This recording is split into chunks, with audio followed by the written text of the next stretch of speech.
Hello, my name is Ken Adams, and I'll be your host for this edition of the Militia News Network. The nation is swelling with militia activity, and it's been reported that 25% of the nation's counties now have militia members. The militia movement is now said to be the fastest growing organization in the country. The national membership is now estimated at over 150,000 and growing by thousands daily. The state of Michigan is now over 12,000 strong, with brigades in 70 of its 83 counties. The residents of Michigan seem to be most excited about militia activities in their state. Well, most of them anyhow. Michigan resident Tom Washington, who is also the president of the NRA, does not seem to see where the militia gets its authority. Maybe he needs to ask the thousands of NRA members that are in the militia. Tom Washington recently appeared on public television making what appeared to be very uninformed statements about the militia, the Constitution of the United States, and American history. When we return, we'll be joined by General Norm Olson, commander of the Michigan Militia, and hear his comments regarding Tom Washington's public TV appearance. Tom, in your role as National Rifle Association president, you've mentioned that there's a new trend happening across the nation that has you concerned. Private militias joining together. You've been in touch with some of them. Tell me something about that. This is a fairly new phenomenon, and it's something that does bear looking into. Well, the militia movement is sweeping the nation, quite frankly, and it's getting stronger here in Michigan. The latest I heard was there had been some kind of citizen militia form in some 60-plus counties out of our 83 counties in this state. I'm not certain where these people get their authority. They say that they have an authority which transcends our common law today and our Constitution, both state and federal. In fact, the leader of the Michigan militia told me that they drew their authority all the way back from something called the Constitution of Natural Law. But a lot of them point to the Second Amendment, where it says a well-regulated militia is necessary, that gives them the right to have a militia.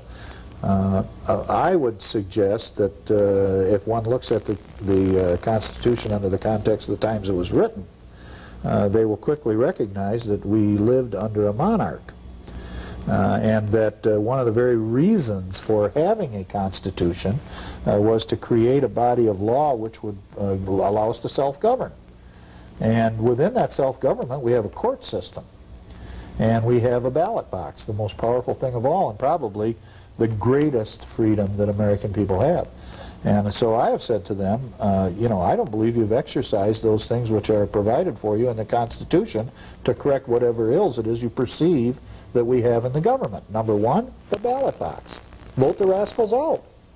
Less than half the people are even registered to vote, let alone vote. We have a president sitting right now that's in there on 43% of the people that went to the polls to vote.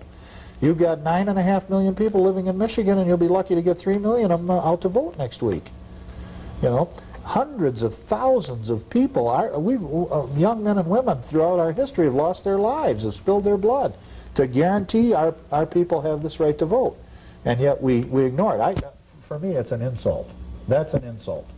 Okay, now, what is it about the private militias that you find troubling? Well, they haven't broken any laws that I'm able to identify. I think that they've been orderly and so on. But as I listen to them, I can't help but recognize the potential for some bad things to happen. And if they were to get a charismatic leader, it's hard to say what might happen. Somebody that they would follow into the very gates of hell, it's hard to determine. And I just believe that that's wrong. I fail to see where that authority is provided in either the state or the federal Constitution. And besides that, if they have the authority, why can't you organize one and create your own generals and admirals and whatever the case may be? You know, they've got regimental numbers, they've got brigade numbers, they've got insignia, and the whole 9 yards. And they're becoming very sophisticated. This sounds like a gun control proponent's nightmare. a very good reason to control things like assault rifles. Where do you draw the line there Well, between... I don't buy into that particular argument because I believe so fervently and so strongly in the Constitution itself and in the power of the American people to have the kind of government that they want if they'll only exercise that power. My God, you realize that there are people all over this world that stand in line, that walk miles and miles, that are just crying out for an opportunity to vote, and we just so cavalierly just pass it off, you know. I know, it's a shame. It is. It's shameful. Do you believe this is these militias that are forming are similar to what happened in Waco? Although that was a religious... Well, you see, and that's an extreme case, but certainly they start these marches and they get these assemblies. You know, there were several thousand of them that assembled down in Lansing, and to their credit, they were very peaceful. To their credit, they were very peaceful. The Lansing State Journal said that when Mayor raised the United Nations flag, that there could have been a big fight, but they took the flag down, and normally it flies the entire day. That was just the other day. Right. I personally spoke to Mayor Hollister. I ran into him at a social function that evening, and he told me that he was frightened by that. Now, that doggone it is not right. And there's no reason why the mayor of that city should feel threatened by those people, but he felt threatened. He was grossly intimidated. Who took the flag down? By him. That's exactly right. And this is something, incidentally, I don't know if you knew this or not, they've been doing it for 15 years. Yeah. It's sanctioned by the Veterans of Foreign Wars and done according to their protocol. It's incredible. As promised, we have General Norm Olson, commander of the Michigan Militia, with us. And General, glad you could be with us today. Thank you, Ken. Gee, he had a lot to say about the militia, and he mentioned that he didn't see where the militia got any authority from. He mentioned the Second Amendment of the Constitution, same place that I assume that the NRA gets their rights to keep and bear arms, but he didn't see anything there about the militia. What's your comments to that? Well, he's fundamentally correct. The Constitution of the United States grants no freedoms, grants no rights to the people of the United States to do anything. The Constitution of the United States is a contract between the people, who remain the principals in any contract, and the agents or the servants, which is the government. The Constitution then is a reign of control upon the government. It establishes the framework, the limits of its power, and grants it certain authority to do those things which will provide the life and the liberty, the safekeeping, those freedoms, and the protection, the defense of the people. If the government fails in its responsibilities to defend the people, that does not mean that defense is lost. It simply means that the defense of the society will defer back to the people in whose power that power has always been vested. In other words, the people, no matter if we're talking about a tribe or a clan or a village or a town, the people have always risen up and taken matters into their own hands when it became a matter of defense. And you can go back into antiquity. You can go back to the braves in a small Indian village, for example, or you might think about the colonial Minutemen before the Constitution was even thought of. There were people who got together who defended themselves. So when we talk about the Constitution as being the granting power to form a militia, that's not completely correct.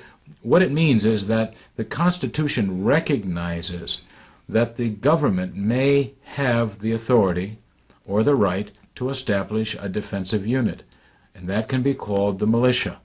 The government, what the Constitution does do, in fact, is echo the reality that the power to defend oneself has been granted to the individual in those things which we call the Bill of Rights, which are inalienable. They can never be changed. So fundamentally, Tom Washington's question, does the Constitution grant power to form a militia? No, it doesn't. In fact, I don't believe that we've ever claimed that the Constitution ever grants the authority to form a militia. The Constitution does not grant authority to do anything. The Constitution simply echoes authorities already granted as inalienable, Ken.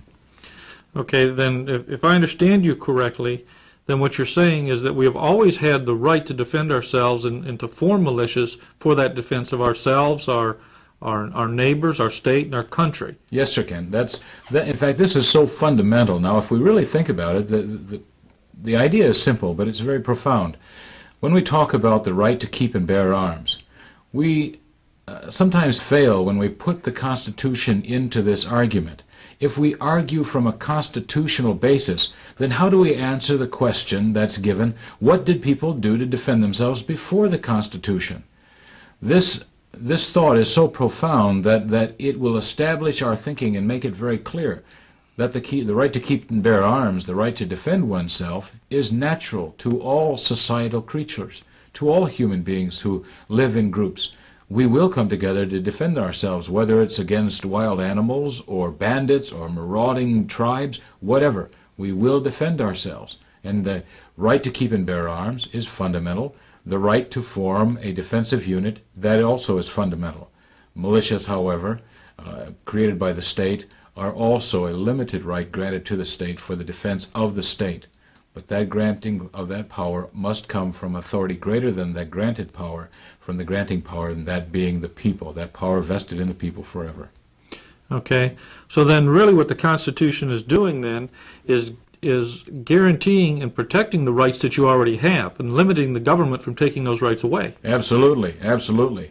The government needs to be reined back. All of the framers of the Constitution understood the danger, that there was a very real danger that the government one day would usurp the authority, would overwhelm that granting power, being the people, being the principals in this contract, and would indeed become the masters or the principals. And if that were to happen, then our whole form of government, of course, would cease from being. In fact, it's interesting too that should the servant or the agent in this contract usurp that authority, then the contract is broken by default.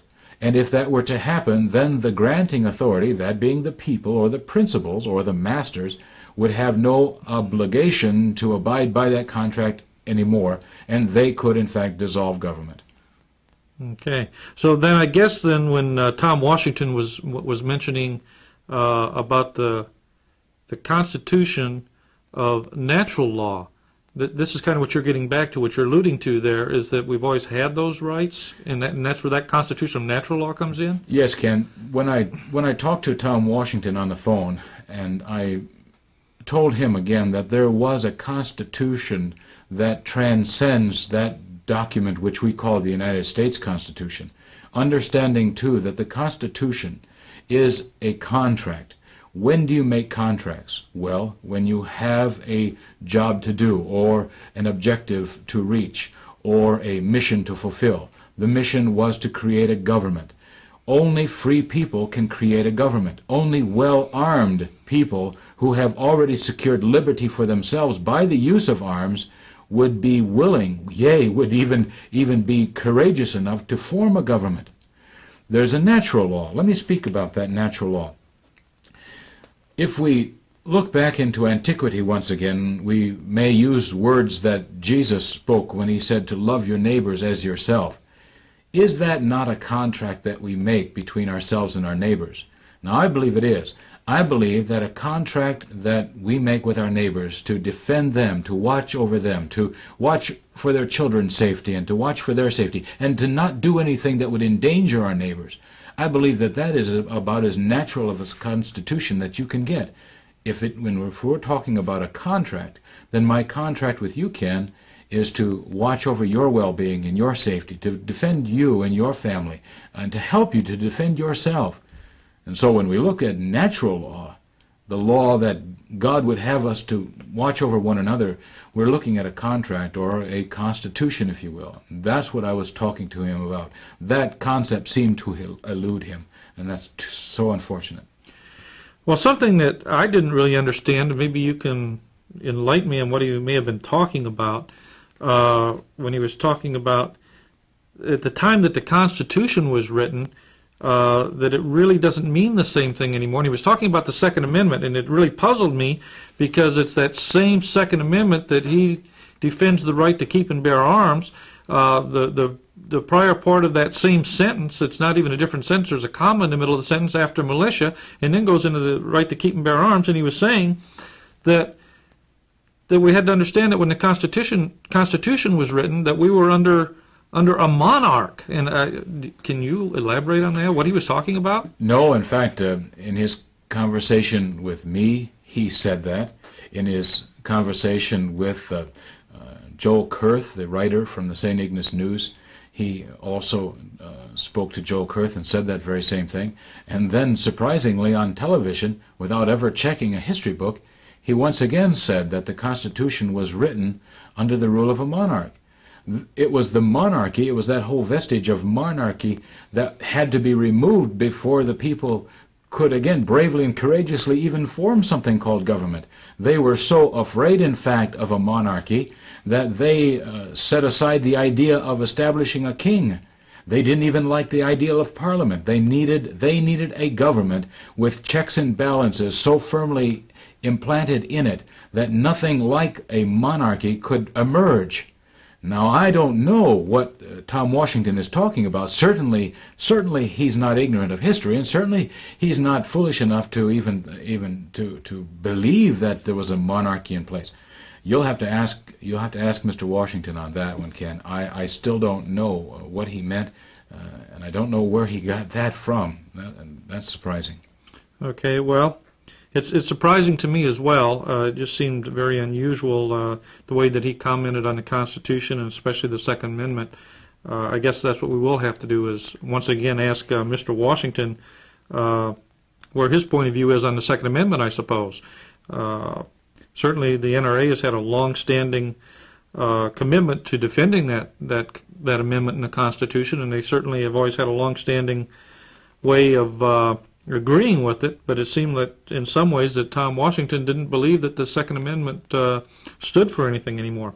To move on, he also mentioned something else that he didn't elaborate on, but that the militia was involved in something that to him sounded like it was sinister in Lansing. He said thousands of people showed up there. What took place in Lansing that had him so concerned? Well, go back just a little bit. First of all, there was the Brass Roots Rally, and thousands of gun owners arrived in Lansing to protest the crime bill and to protest the assault weapons ban, to speak their mind concerning the right to keep and bear arms. And thousands of freedom-loving Americans showed up, and they demonstrated quite clearly what their thoughts were concerning the weapons ban. A few weeks later, another rally was called in Lansing. It seems that on UN Day, the United Nations flag would once again be raised over the Capitol. Excuse me, not the Capitol, but the City Hall building across from the Capitol. Mayor Hollister officiated there at that celebration when the UN flag was raised, and the militia showed up. I called for the militia from Michigan to arrive there with flags of their own, the ones that really mattered, America's true colors, red, white, and blue. And we called it America's True Colors Day. And between 300 and 400, perhaps more, flag-bearing, flag-waving Americans showed up there at the City Hall to protest as the United Nations flag was once again raised, as it had been for 15 years. Now, here's something very amusing. In Tom Washington's statements on the CMU public television, being interviewed by the editors of the newspapers here in Michigan, he became a little bit animate when he criticized the militia for making the mayor of Lansing fearful. Now, I won't try to mimic Tom Washington. You can look at the tape. But he accused us of making the mayor fearful for doing that. Now, when I heard that, I was a little bit taken back. I suppose that if Thomas Jefferson were sitting next to me, he would say, go for it. Make the mayor fearful. Anyone who raises the United Nations flag over the sovereign soil of Michigan, anybody who dares to raise the symbol of an empire government the United Nations, over the sovereign soil of Michigan or the United States of America needs to be afraid, needs to be afraid. And not only that, but I believe that when Jefferson said that when the people fear the government, there is tyranny, but when the government fears the people, there is liberty. Now, again, I don't know what history books Tom Washington is reading, but whatever book told him that there was a monarchy in place when the Constitution was written may also have expunged that history book of those wonderful words of Thomas Jefferson. And I believe that government officials need to be made afraid, and they need to be defensive and on guard, lest they let slip through their fingers this precious thing we call liberty. And along with that, the sovereignty of our nation and of our state also can. Well, I understand that you called the militia troops to be there with their flag. What was your purpose? What did you hope to accomplish by having these men come with their flags and be there on this day? That's a good question. The whole idea between the demonstrations and the activities of the militia are not to sow seeds of fear. Now, that is not our objective. Please understand that. Our objective is to so emphasize what I call the common elements of unity. If we can emphasize the goodness of America, the bravery and the courage of American soldiers and patriots down through the years, if we can emphasize the goodness, the righteousness, the justice, the love that America has for this world and what we've done for nations throughout this world, if we can emphasize those common elements of unity, then those who are the defenders of those common elements will rise up. They will feel stronger and more encouraged. And along with that, as the true inheritors of liberty, the true patriots of the United States, if we will raise up, then think about this. Those who are the enemy, the opposition, those who would destroy those liberties and freedoms, then they will, by the very nature of who we are, they will become who they are. They will feel defensive. They will feel fear and anger. The flag, the United States flag, we thought that if we would show up with hundreds and hundreds of flags flying in the breeze, that we would send such a strong message to patriots across this nation that we have a flag that means something. Our flag is red, white, and blue. And anyone who knows can see the color there. The red signifies the blood. To me, the blood of courageous and brave Americans who have given the last full measure for liberty and freedom. The United Nations flag is nothing more than a piece of cloth, and blue and white with a picture of the globe. To me, it signifies little. To me, it shows confusion. To me, it's a symbol of, again, of a world government bent on total domination. I'm going to stick to the red, white, and blue, Ken. I'm going to stick to the colors that really mean something to me, and I know something means something to the people in America.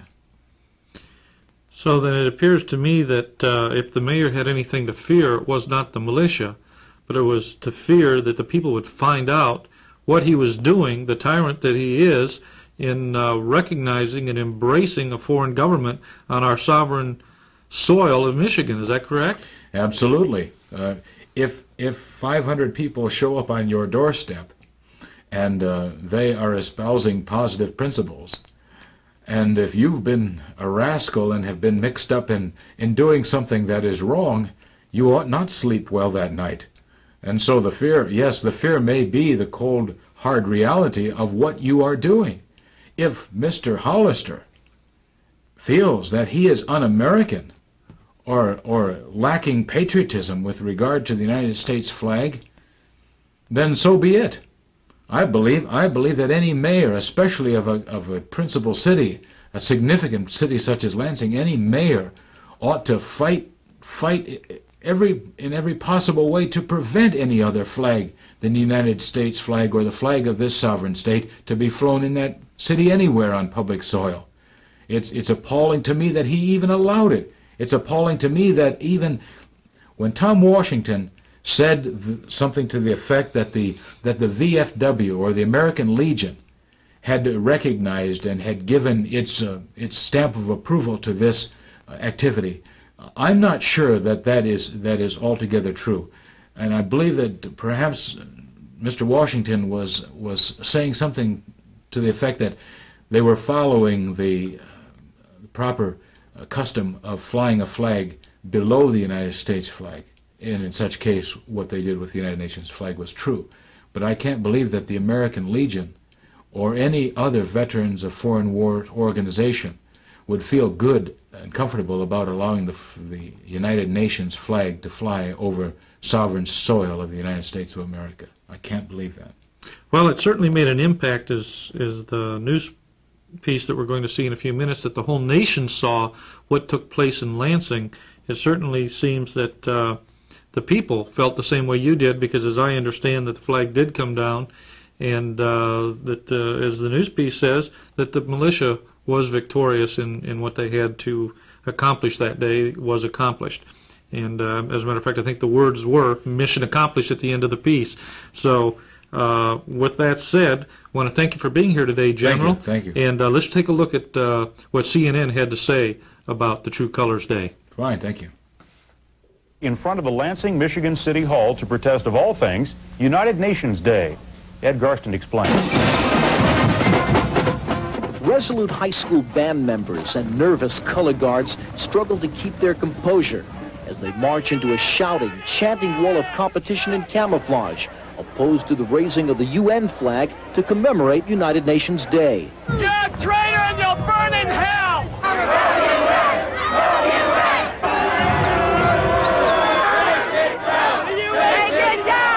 If we saw the Russian flag up there instead of that beautiful pink powder blue flag, then maybe our country would wake up. The UN started out with a good idea, but now it stands for socialism.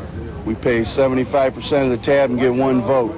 We support the rest of the world, they turn on us. The noisy rebukes come from a group known as the Michigan Militia, a tightly allied group of paramilitary divisions, as they're known, based in 66 of Michigan's 83 counties. They're opposed to government intrusion into people's lives and base their authority on the Second Amendment that says a well-regulated militia is necessary to maintain a free state and gives people the right to keep and bear arms. Like they say, the Second Amendment ain't about duck hunting. The Second Amendment is about maintaining the sovereignty of the individual. When Hitler took over power, they took all the people's guns away from them. There are believed to be about 100,000 militia members nationwide. He says there's no need for alarm. There's nothing sinister about it. It doesn't have anything to do with revolution. I mean, after all, why would we want to overthrow ourselves? It's the government of the people, right? In the end, the phalanx and fatigues win out. The UN flag is taken down after a few minutes. The U.S. flag flies alone, and they all go home. Mission accomplished. If you had been there, you would have seen a sea of red, white, and blue. And yes, it was a great victory for the militia, but even a greater victory for the people. It had been intended for the UN flag to fly all day, but within 20 minutes after the raising of the UN flag, calls to the governor's and mayor's office forced the flag to the ground. The national spotlight has been on the militia for several weeks now, and was even a topic on the Dr. Jack Van Impe program. Dr. Van Impe also talks about prison camps in several states.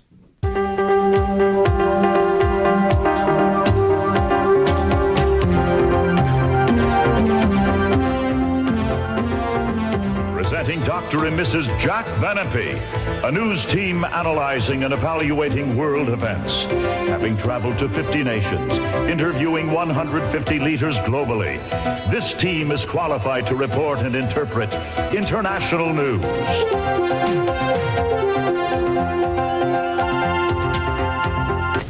Well, we're going to talk about something that is quite surprising. It is the citizen militia's rise in state, and it's talking about Michigan. Norman Olson swears in new members of the Northern Michigan Regional Militia at a Sheboygan County training session. Now, you want to say something about this picture, don't you? Our local ABC station featured this the last two nights. These men, militiamen, are now in 65 of our 83 counties seeking recruits, and they're joining. We're told by ABC that they could be radicals, but relevance researchers, which fed me a lot of this information, said these are good people, religious people. They are not skinheads, not neo-Nazis, not Klansmen, not white supremacists, but people who care about the Constitution of the United States and their country. All right, I'd like for our people to see a map right now of the United States. And some of the markings that you see indicate United Nations combat groups' confirmed locations, and another would indicate the internment camps that have been confirmed also. And Rexella, the thing is, this is why these militiamen are concerned as to what may happen in the next 24 to 36 months because of these bases all throughout the country. I'm going to be quoting now from Senator Sam Nunn on planned joint United States-Russian military maneuvers in the United States, and this is from the New York Times, June 1st, 1994. He said, "I think our American people will welcome a Russian military force for peacekeeping purposes." Now, I'm going to be quoting from that source that Jack mentioned a moment ago, the Relevance Research source. The estimates of foreign troops range from mere handfuls of men scattered across a few bases for routine specialty training to wild reports of combat battle groups concealed inside our national parks or in vital underground cities throughout the nation, and totaling up to 500,000 men. That's a little scary. Motorists in several states have photographed trainloads of military armed equipment being transported on our roads and by rail. We contacted spokesmen from several United States bases who have confirmed to Relevance, that's this paper, that foreign military personnel, in some cases up to battalion strength, have recently trained in such bases as Fort Polk in Louisiana, Fort Lewis in the state of Washington, and Fort Benning in Georgia. Now, there are 3 bases right now, Jack, where they are actually training 500,000 right. men. And they have actually taken photographs of these UN Army personnel in Saucier, Mississippi, in Gulfport, Mississippi, in New Orleans, Louisiana, in western Texas, where they saw 100 rail cars with UN equipment and many Russian tanks, right here in Michigan. And there's reason for concern. And what's so unbelievable about this is that the Gorbachev Foundation has been behind a lot of this establishing of UN soldiers in closed bases that our nation shut down. And you know, President John F. Kennedy was alarmed over what might happen in the future. Listen to this. He said, "The high office of the president has been used to foment a plot to destroy America's freedom. And before I leave office, I must inform the citizens of their plight." He was assassinated 10 days later. And what was it that so burdened him? Order number 11490, giving the President of the United States the powers of a dictator over the finances, economy, over political life, and over the military. It has since been passed. Our President could now do that. Not only that, but our President signed Presidential Decree number 25, giving the head of the UN forces power over our U.S. Army. It's all here, ladies and gentlemen. It's coming to pass. This past weekend has been a training weekend in Michigan. 3 days of intense training at the state training facility, Fort George William, in Brutus, Michigan. As you can see in the following clip, the Michigan militia is serious about the protection of their state and this country. Through the night with a light from above, from the mountains to the valleys, to the ocean, white with foam. God bless America, my home sweet. Citizen soldiers, where have you been? Citizen soldiers, where have you been? I've been to Gettysburg. I've been to Gettysburg. I've been to Antietam. I've been to Antietam. One more battle to fight. One more battle to fight.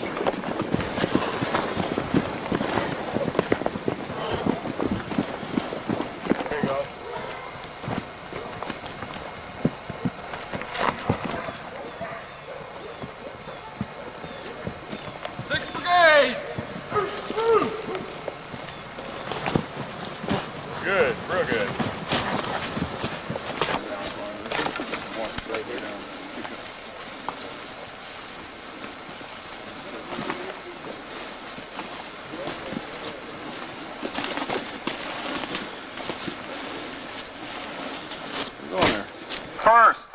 2nd and 3rd Division. It is now time to rally on the company street.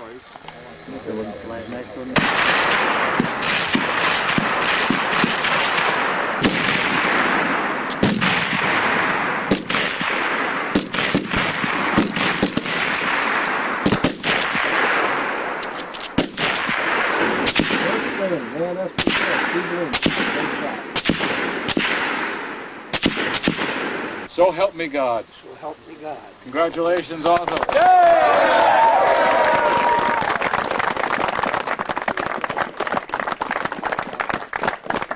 This is what it's all about, folks. Now we're out here, okay? We can run the confidence course. We can do these physical things. But let me say this man here, 81 years old, and the 87-year-old woman that we enlisted 2 weeks ago, who wanted to be a part of the militia movement, they are the spirit of what this is all about. Amen. Amen. This is, listen, folks, these are the folks that have gone on before. Thank you, Chaplain. Great. These are the ones who have blazed the trail before us and who have stood by the stuff. And now it's our turn. And lest we forget these people, we must keep them ever close to us and embrace them. Yeah. Also, we have a couple youngsters here, right, today? Yep. Bring those youngsters up, those teenagers, would you please? I'd like to shake your hand. I want you to stand next to Otto here. Put one on each side. One on each side over here. Okay. Got some more teenagers here? Stand here with this. Stand here with this gentleman. Come on, stand on the back. I want the camera to get a good shot of this. This is what it's all about. This is what it's all about. How old are you? 10? 81 years old.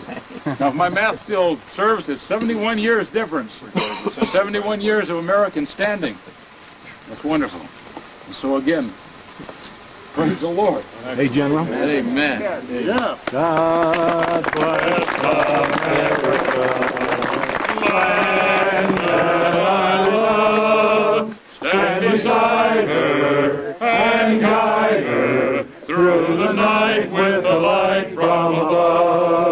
From the mountains to the valleys to the ocean white with foam. God bless America, my home, sweet home. God bless America, my home, sweet home. Hey.